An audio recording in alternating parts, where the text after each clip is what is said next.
TTD IT విభాగం జీఎంగా అక్రమంగా నియమితుడైన YCP సామాజిక మాధ్యమ కార్యకర్త ఎల్ మురళి సందీప్ రెడ్డిని ఉద్యోగం నుంచి తొలగించాలనే అంశంపై కూటమి ప్రభుత్వం ఏర్పడ్డాక పాలకమండలి సమావేశాల్లో 3 సార్లు చర్చించిన అధికారులు మాత్రం కొర్రీలు వేసి దాన్ని అడ్డుకున్నారు.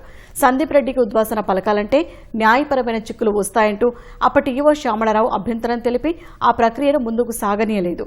ఐటీ విభాగం జీఎం పోస్టులో అర్హతలు లేని సందీప్ రెడ్డిని నియమించడం వల్ల పెద్ద ఎత్తున అక్రమాలు జరిగాయని అప్పట్లో శ్యామళరావు వెల్లడించారు. సందీప్ రెడ్డి ఐటీ విభాగాన్ని దళారులకు స్వర్గంగా మార్చేశారని, అనేక అక్రమాలకు పాల్పడ్డారని చెప్పారు.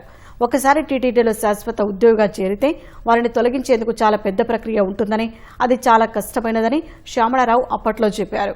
అర్హత లేకుండా అక్రమంగా ఐటీ విభాగం జీఎం పోస్టులో నియమితుడవడమే కాకుండా అనేక అక్రమాలకు పాల్పడ్డారనే ఫిర్యాదులు ఎదుర్కొంటున్న వ్యక్తిని న్యాయపరమైన చిక్కులను సాకుగా చూపి ఉద్యోగం నుంచి తొలగించకపోవడం సరికాదని అభిప్రాయాలు వ్యక్తమవుతున్నాయి. గతంలో పనిచేసిన అధికారి సహకారం, ప్రస్తుత పాలక మండలిలో ఓ సభ్యుడి అండదండల వల్లే సందీప్ రెడ్డిపై చర్యలు తీసుకోవడం లేదని విమర్శలు వ్యక్తమవుతున్నాయి.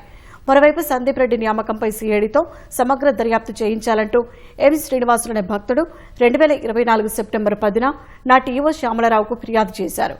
శ్రీవాణి ట్రస్టు పరకామణిలో వైసీపీ హయాంలో జరిగిన అక్రమాల ఆధారాలు మాయం చేయడం కోసమే ఆయన నియమించారని ఆ ఫిర్యాదులో పేర్కొన్నారు.